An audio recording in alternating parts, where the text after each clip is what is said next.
നമസ്കാരം. ക്രിസ്മസ് ആശംസകളോടൊപ്പം ഇന്ന് നിങ്ങളോട് എന്ത് പറയണമെന്ന് ആലോചിച്ചപ്പോൾ പണ്ട് കേട്ടൊരു കഥയാണ് എൻ്റെ ഓർമ്മയിലേക്ക് വന്നത്. കഥ ഇങ്ങനെയാണ്. ക്രിസ്മസ് ആഘോഷത്തിനായി സ്കൂൾ അടയ്ക്കുന്നതിൻ്റെ 2 ദിവസം മുമ്പ് അധ്യാപകൻ കുട്ടികളോട് പറഞ്ഞു, ഇപ്രാവശ്യത്തെ ക്രിസ്മസ് ഗിഫ്റ്റ് നമുക്കൊന്ന് ഗംഭീരമാക്കണം, രസകരമാക്കണം. ക്ലാസ്സിലുള്ള 49 കുട്ടികളും നാളെ വരുമ്പോൾ ഓരോ 100 രൂപ നോട്ടും കൊണ്ടുവരണം. ഇവിടെ 2 പെട്ടികൾ വെച്ചിട്ടുണ്ടാവും. ആ പെട്ടികളിൽ ഒന്നിൽ ഞാനടക്കം എല്ലാവരും 100 രൂപ വീതം നിക്ഷേപിക്കണം. മറ്റേ പെട്ടിയിൽ അവരവരുടെ പേരെഴുതി മടക്കിയിടണം. നറുക്കെടുപ്പിലൂടെ ആരുടെ പേരാണോ പുറത്തു വരുന്നത് അവർക്ക് നമ്മളെല്ലാവരും കൂടി നിക്ഷേപിച്ച 5000 രൂപ ക്രിസ്മസ് സമ്മാനമായിട്ട് നമ്മൾ കൊടുക്കണം. പക്ഷേ പിറ്റേ ദിവസം അധ്യാപകൻ ആരും അറിയാതെ ഒരു പണിയൊപ്പിച്ചു.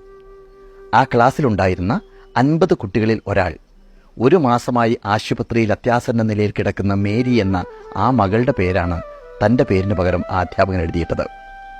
നറുക്കെടുക്കുമ്പോൾ അവളുടെ പേരെഴുതിയ ചുരുൾ തന്നെ പുറത്തു വന്നെങ്കിൽ എന്ന് അദ്ദേഹം ആത്മാർത്ഥമായിട്ട് ആഗ്രഹിച്ചു. കുട്ടികളെല്ലാം പേരെഴുതിയിട്ട് കഴിഞ്ഞപ്പോൾ ക്ലാസ് ലീഡർ നറുക്കെടുത്തു. അധ്യാപകൻ ആഗ്രഹിച്ചതുപോലെ തന്നെ കിട്ടിയ പേര് മേരി. 5000 രൂപ ആശുപത്രിയിൽ എത്തിച്ച് ഓഫീസിൽ തിരിച്ചെത്തിയ ശേഷം ഒരു കൗതുകത്തിന് പെട്ടിയിൽ എഴുതിയിട്ട ബാക്കി ചുരുളുകൾ അധ്യാപകൻ തുറന്നു നോക്കി. എല്ലാ കടലാസു തുണ്ടിലും ഒരേ പേര്, മേരി മേരി മേരി.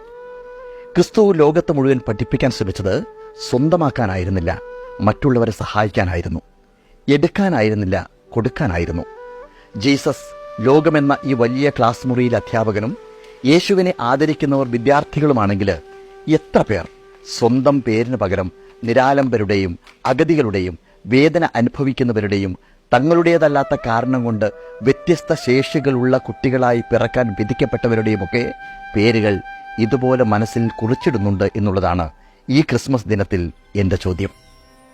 ബൈബിളിൽ പറയുന്നത് പോലെ, ഒരുവൻ ലോകം മുഴുവൻ നേടിയാലും സ്വന്തം ആത്മാവിനെ നഷ്ടപ്പെടുത്തിയാൽ അവന് എന്ത് പ്രയോജനമാണ് ലഭിക്കുക, അല്ലേ?